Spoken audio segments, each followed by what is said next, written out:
Magandang tanghali po, agri-farmers. Tutur ko kayo mamaya sa ating farm doon. Update doon sa ating ampalaya, Galaxy Max F1.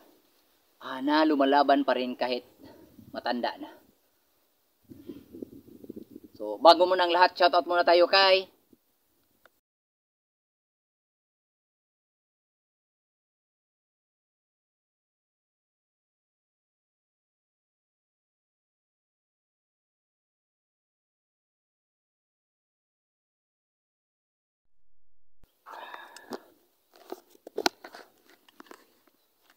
Hello, isang magandang hapon po, agri-farmers. Welcome back nga po sa ating maliit na channel. Dito po tayo ngayon, update sa ating ampalaya na 4 months na. Magpo 4 months na to. Pero hindi pa nasara. Oh, hindi pa. Dito banda, yun yung area na medyo malapit nang magsara. Pero sa ibang area, wala, malayo pa. At napansin nyo sa area natin, napakahangin, no? Gumagalaw yung ating ampalaya. Grabe yung hangin. May epekto pala ito sa ating ampalaya. So ito, magsimula na itong dumami yung bunga dito banda. Galing pa tayo sa pagpare-recover nito. Tagal nating pinagpapare-recover ito dahil sa daming variable.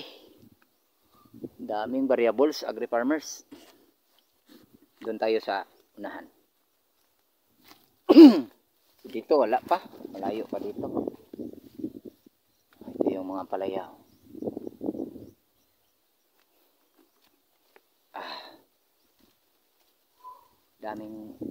Maraming ulit na natin to pina-recover. Tsaka meron pang problema, agri-farmers, kasi doon sa ano na yun, area na yun, nag-herbicide sila ng toporde. So dito yung hangin. Ito yung nangyari.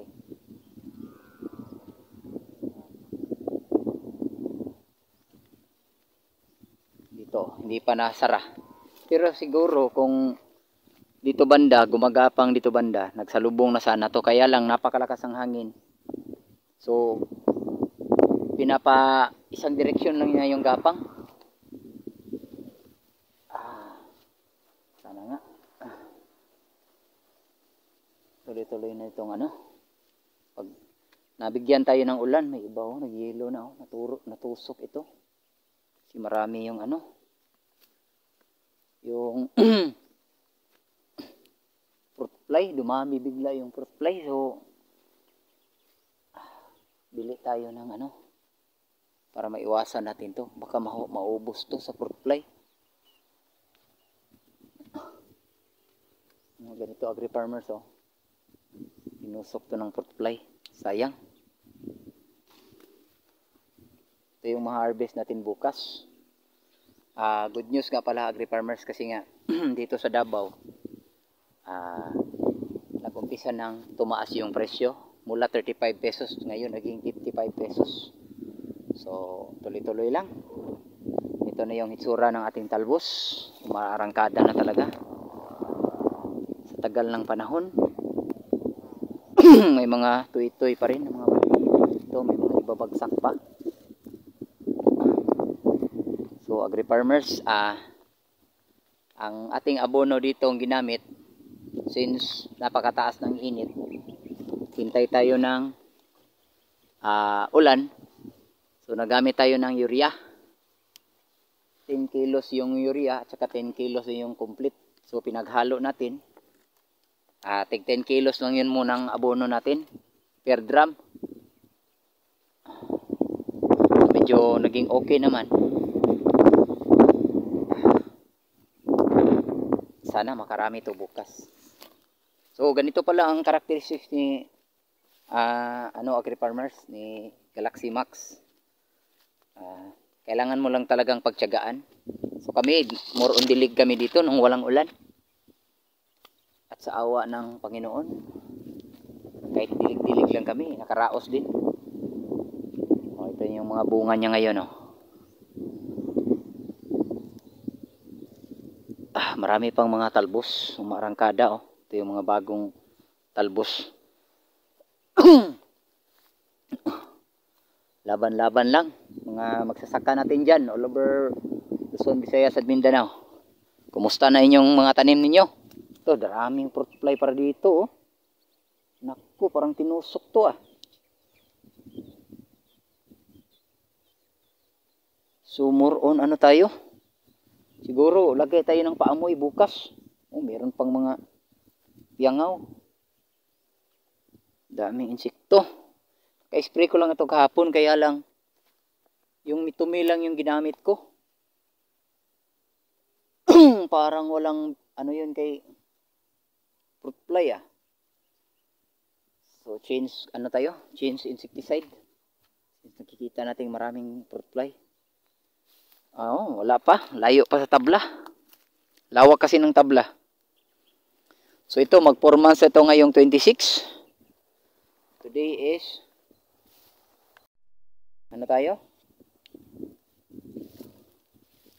January 9. Bukas yung schedule natin sa harvest. Ito, pwede na to bukas. So sana tuloy-tuloy yan. 55 pesos. Hindi na masama yun. Sa ikalawang harvestan na siguro. Sa susunod marami na to. Kasi nga sunod-sunod yung toy-toy na mga ganito. Oh. Marami itong mga ganitong toy-toy. So yun. Yung mga matutulis tanggalin natin. Kasi ano yan, hindi yan maganda. Itong mga ganito lang talaga. Kakain lang yan ng nutrients, hindi naman natutuloy. Sayang yung abono. So hindi pa tayo nakapag-winner. Mag-winner tayo siguro ngayong katapusan. Kasi ang share na ang susunod nating abono ngayon, share ko lang sa inyo. Palit tayo ng calcium nitrate. Balik tayo sa calcium nitrate, yung Tropicot. Kasi yun yung available dito sa atin. Pagkatapos complete sila lang muna. So pag naubos na yun, doon na tayo mag-apply ng bagong abono na winner at saka Netrabor. Bili na tayo nun kasi nga medyo madami-dami na itong ano natin, palaya. Medyo mas dumami na yung production niya. Agri farmers. So naka-jackpot din tayo sa pipino. Yung target natin sa December. Ang pinakababang presyo 15 pesos, pagkatapos mas marami na yung 27 pesos per kilo. So medyo pag-ipon-ipon tayo ng konti doon, kaya nag-expand kami dyan sa kabila. Yan. Marami yan, malaki ang area na yan. So pakita ko sa inyo doon. Mga ganito agri farmers, mga matutuwid na. Ito yung mga magandang marami pa palang ibabagsak. Mga ganito, maganda na yung kalabasan. So sana magtuloy-tuloy. Thank you Lord. Sa awa ng Panginoon ay gumaganda na ang ating ampalaya. Tsaka nag-umpisa na siyang mag-production ng marami. So tour ko kayo doon sa ganun din sa kabila.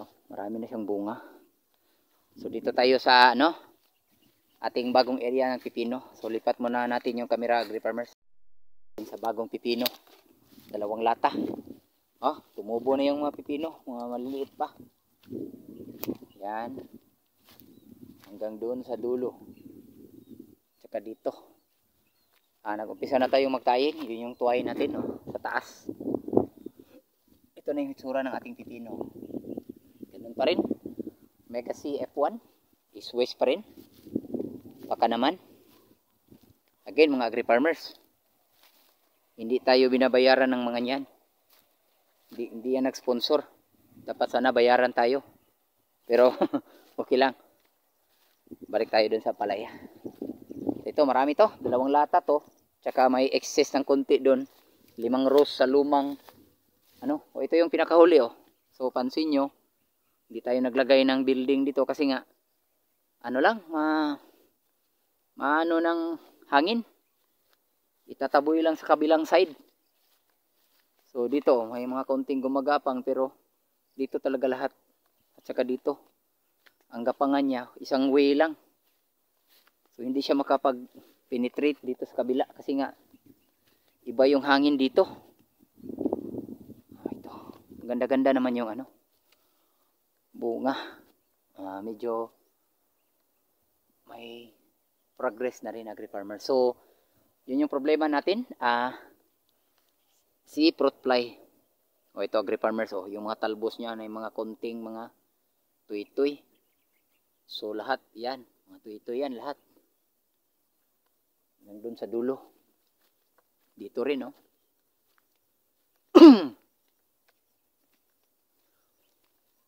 Ano talaga? Buti na lang lumalaban pa itong ating Galaxy Max. Iba na talaga agri-farmers pag sa area na tinamni naman natin, tanim tayo ulit, may issue na talaga. At marami ng issue. So dito, napasukan tayo ng ano, anthracnose. So control lang muna tayo ngayon. Ingat-ingat lang. Tsaka proper monitoring talaga. Ito, natusok to ng fruit fly. Ang iba rito, ano na, medyo mas magulang na. Dati kasi nag-spray tayo ng herbicide, baka isa din yun sa nag-cause ng ano,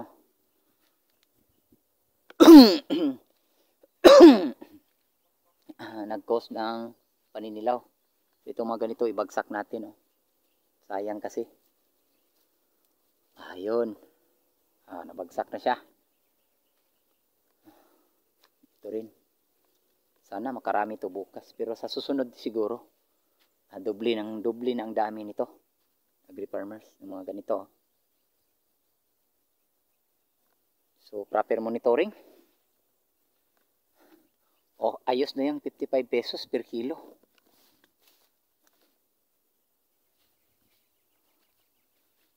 Mahirap talaga mag-ampalaya kung hindi natin kabisado yung mga sakit.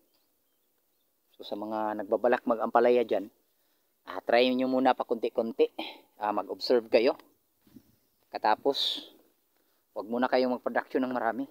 Study muna kayo ng ano, kung paano. Kasi nga dito sa atin, more on hands-on talaga tayo. Ito yung ginawa namin. Yun yung source namin ng tubig. So, nung wala pang ulan, ito yung ginawa namin. Dito natin tinitimpla yung abono, kaya medisina, lahat, pati yung pandilig. Kaya, kahit papano, lumaban pa rin yung ating tanim. Kasi nga, nagdilig tayo. Di lang tayo aasa sa ulan. Kilos na tayo, kilos din. Woohoo! Dito banda, marami itong harvest nung nakaraan. So, ito ngayon, may umpisa na. Yan, Of course, hindi na rin maiwasan yung mga ganito. Yung mga diferensya. So, yun lang talaga. Kung ano lang yung nandyan, thankful na tayo. Kasi ibibigay talaga ni Lord. Ibibigay talaga ng Panginoon. Yung grasya. Dito, marami din dito sa taas ibabagsak. Yun, bagsak na. So hindi pa nagsara, matagal pa ito magsara. Yan. May mga toy-toy na mga ganito. So itong mga ganitong toy-toy, mas majority ito sa susunod na harbisan. Yan. Pasensya na kayo, yung mga nakikita nyo, nag-yellow na rin. Kasi natin mapokus lahat dito sa area na to. Kasi nga, meron tayong pipino. Tsaka meron tayong sili at sal. Yan. Sana marami to bukas. Ito mga ganito.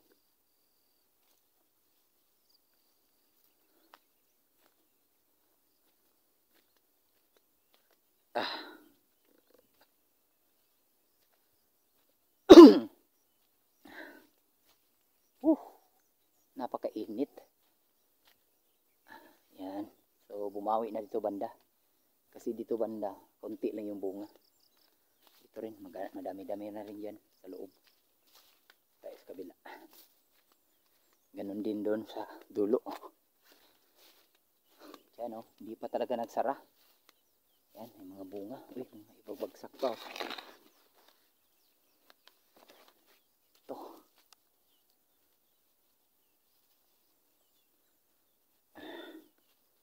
So sana makarami tayo ng class A bukas. Pati rin doon oh, kumakapal na. Siyempre dito. Yan. Dito banda, napakanipis to noon pero ngayon napakarami, kaya lang maliit pa. Dami niyang mga ito yung mga bagong arangkadang talbos. So ito yung mga bunga niya. Yan oh. Yan. Hanggang dun sa dulo. Punta tayo hanggang dulo. Kawawa talaga yung ating tanim agri-farmers kung mayroong magtutupurdi. Tagal makarecover. Buti na lang lumalaban pa ang palaya oh. Yun oh, yan yung bunga niya hanggang dulo. Yan, may bunga sa siding dito. Yan, sa taas. So far wala namang uod. Sawa ng Panginoon. Wala pa siguro. Pero sana naman wag na pupunta rito yung uod. Yan oh, mga magaganda ng ganito. So ito yung mga sa susunod nating haharbisin. Yan. Hanggang doon sa dulo oh. Yan oh. Ito banda. So yun, malalaki rin. Ito. Parang chatay ah. Meron ding natusok talaga oh. Hindi talaga maiwasan. Kaliit-liit ni fruit fly pero kaya niyang pahinugin lahat. Balik tayo dun. Sige init. So yun lang muna ang update natin agri-farmers. So ang masishare ko lang sa inyo. Huwag kayong ma-discourage kung ganito na yung mukha ng ampalaya ninyo. Kasi kaunting ano lang, magbubunga pa yan. Makaka-income ka pa rin. Kaya lang hindi madali kasi nga sa amin nga dilig, kung init dilig, kung ulan adjust ka ng abono. So ngayon lang tayo na ulanan. Isang beses pa na ulanan to. Yung linilinis namin yung bed na lang niya talaga. So dito sa tabla lang, contact herbicide na lang yung ginamit namin para medyo mas makatipid. Kasi kung damo pa tayo, napakalaking gastos no, agri-farmers. Ito rin oh, bumulusog na rin yung mga bunga doon sa pero hindi pa ngayon. Sana tuloy-tuloy yung mga ganitong bunga. Yun oh, maganda na. Sili at sal. So almost 5,000 to lahat dyan, at saka pahabol. Kulang-kulang higit mga 5,000 na puno. So tatlo yung crop natin ngayon. So ayun agri-farmers, hanggang doon lang muna yung may share natin. At pati sa ating abono. So adjust tayo kasi iba na yung nakikita natin sa ating ampalaya kasi nga tayo yung mag-observe sa ating tanim. So tayo na rin magiging doktor. So napansin ko parang add tayo ng calcium. So change tayo ng calcium nitrate kasi nga madalas na tayong gumamit ng urea. So si urea stop muna natin. Calcium nitrate muna tayo saka complete. Pagkatapos nung maubos ng dalawang abono, so change na tayo ng winner at saka nitrabor. Depende kung anong kalabasan ng ating So hindi pa siya nagsalubong. Kita nyo naman malayo pa sa tabla. May iba na kakasara pa lang pero malayo pa yun. Grabing init. So relax muna kami. Sila relax muna, ako punta na ako dito agad kasi magtataying pa ako doon sa pipino na 2 lata doon sa unang bagong area. Kasi ito yung pinakauna may na rin, tumubo na rin ito. Ito yung pahabol naming pipino dito. Yun Yan, pipino yan lahat hanggang doon. So dalawang ulit natin gagamitin yung ating trellis bago natin paklasin. So pagkatapos niyan at lalaki na itong atsal natin, transfer natin lahat ng atsal dito at saka doon sa mga bed doon. So yun lang, singit muna natin. So yun lang ma-share ko sa inyo, Agri Farmers. At kung bago pa lang kayo sa ating maliit na channel, sana po huwag kalimutan mag-subscribe. Paki-click na rin ho yung notification bell para updated kayo sa gagawin nating video regarding sa pagugulayan na kung saan hindi mga matataas na inputs yung ginagamit natin, yung natural lang at saka yung kaya lang talaga. So sa atin, share lang to. Hindi naman tayo expert kagaya ng iba. So tayo beginners din. So ano yung naranasan ko, nakita ko naman na income naman talaga. So yun lang yung ma-share ko. So nasa sa inyo na yun kung gagaya ba kayo or magtanong ba kayo. Pero pwede na rin na mag-scan kayo dito kung gusto nyo. So yun ang ma-share ko sa sarili kong pamamaraan na bilang isang munting farmer na hindi naman tayo kalakihan agri farmers. So sa small scale lang talaga yung makakaya natin. So kahit ganun man lang na paraan, may share ko sa inyo. Hindi talaga sa akin lang, hindi talaga lugi ang farming. Kasi hindi ako kumbaga hindi ako gumastos ng ganun kalaki talagang inputs. So sa akin lang pakunti-kunti at saka more on hands-on talaga ako. Ako talaga yung nagtatrabaho. Isa ako sa nagtatrabaho. So kami ngayon, 3 na kami. So pina-expand namin yung area. So maganda yung income ng pagugulayan. So sana po ma-share niyo ito sa iba at paki-share na rin ho. Para marami tayong matutulungan mga agri farmers na kagaya ng mga baguhang agri farmers na kahit backyard lang. So tuloy-tuloy na po yung income kapag makaumpisa na tayong mag-harvest. So hanggang doon lang muna mga agri farmers at maraming salamat. God bless.